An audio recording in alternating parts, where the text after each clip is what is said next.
In the last few minutes, the water regulator, Ofwat, has proposed potentially record-breaking fines for 3 water companies. Nina is here to explain. Nina, morning to you again. What can you tell us? Yeah, this story has been some time in the making. Yeah, good morning. So Ofwat is responsible for making sure that water companies and providers stick to their remit of providing safe water that's value for money and minimising the impact of waste on the environment.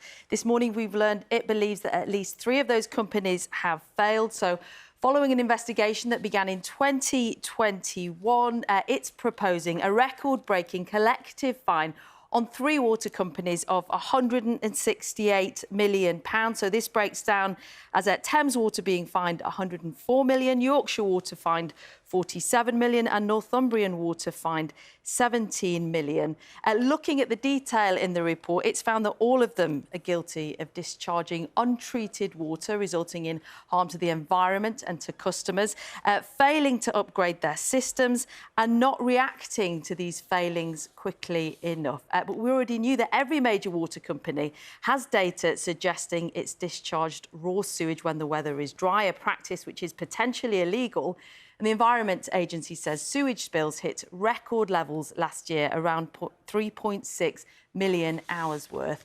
So with all 11 providers under investigation, as millions of pounds worth of dividends and bonuses continue to be paid, has the regulator been doing enough?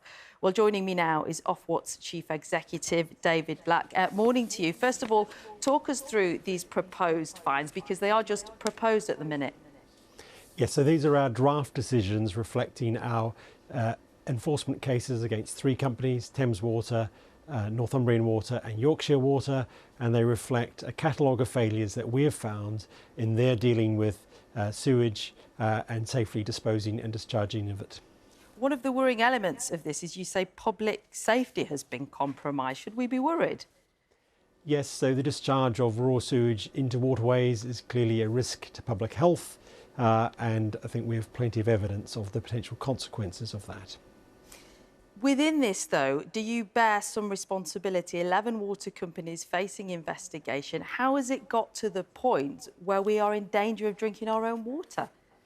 So when I first became Chief Executive of Ofwat 3 years ago, I sent a letter out to all company chief executives warning them about the issues and raising concerns about the then information we had on the level of discharges.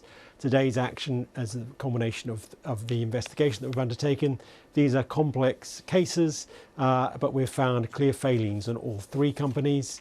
There are issues which go beyond their improvements, beyond their current legal obligations, and that's why we've announced an £88 billion spending package for the next 5 years, which will drive sector performance up, including further reductions in sewage discharges. People will question the impacts of that, though, firstly because it's already come to this, and secondly because they continue to make money, don't they? The boss of Thames Water received a bonus of £195,000 in the first quarter of this year. Is that something that you as a regulator should be looking at when consumers are looking at their bills going up by £100 over the next 5 years? Yes, absolutely. So we share the public concern about the level of bonuses that water company chief executives have paid, which is why we've introduced new measures, which means that we can protect customers against paying anything towards these bonuses. So we every year we examine any bonuses paid to chief executives of companies, and we will step in to stop customers paying if we don't think these have been justified by performance.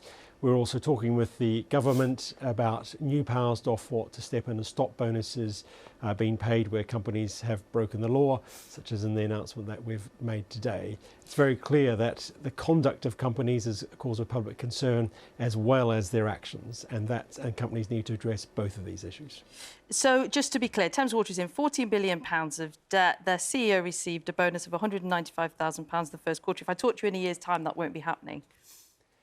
So we can at the moment we can step in to protect customers from paying for chief executives' bonuses. We do not have the power to stop the bonuses being paid where they're paid for by investors. We're very clear that Thames Water needs to turn around its operational performance. That's at the cause of the concerns that we've identified today as well. And they also need to secure investor backing, and we're closely monitoring the company's progress in terms of raising new investment and delivering on their turnaround plan.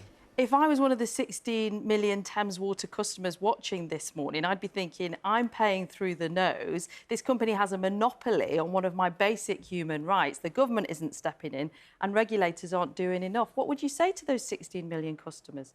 We have stepped in to ensure that customers only pay a fair price for their bill. It's really important that there is further investment made to protect outcomes for customers. So we need to build new reservoirs, we need to replace water mains, we need to upgrade treatment works.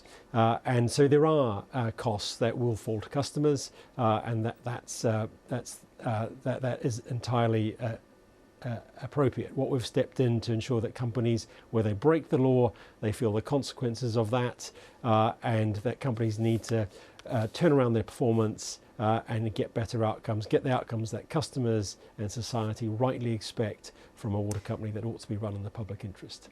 There is a sense that the industry is stuck in this vicious circle. Water providers are saying they need to put bills up further in order to do the reparation work that's needed, although the sector's total debt has reached £60 billion. What needs to happen to make this better? So we need companies to comply with their obligations. They need to demonstrate that they're acting in the public interest in the way that they conduct themselves. They need to invest to improve, which is why we've backed £88 billion of investment over the next 5 years, and they need to innovate and improve how they operate. We are seeing changes in water companies. It's been a long time coming and it's been too slow, but I do see there are signs of change. We will continue to enforce the law and we'll continue to drive the sector to perform better. That's the role we play as a regulator. And you will understand, David, that some people will be watching this and say it is partly down to Ofwat that it's got to the state of emergency in British water systems. What would you say as reassurance to our viewers that at some point very soon they'll be able to be certain they're drinking safe tap water and be certain they're going in safe rivers and waterways? So we're absolutely clear that drinking tap water is safe, and it's British tap water is at a very high standard relative to the rest of the world. The sector does need to reform and change, which is why we're driving change. That's why we've announced the £168 million of fines today to recognise that companies have fallen well below what customers ought to expect. And we'll continue to work to drive the sector to perform better so that customers get the service that they rightly expect. And finally, very quickly, will that £168 million be enforced? So this is a draft decision. Companies have 35 days to respond. Then we'll move to making a final decision. And yes, we have the ability to enforce payment of these fines. David Black, Ofwat's Chief Executive, thank you so much for your time this morning. Ben and Sarah, this is something that's rumbled on for a very long time, and it has really knocked public confidence in waterways, in drinking tap water, which David says is world class, and in most cases it really is. But it will be interesting to see whether these fines are enforced and whether that investment in the infrastructure comes, because it is desperately needed across the 11 companies. Yeah, absolutely. Thanks, Nina. Thank you. Yeah,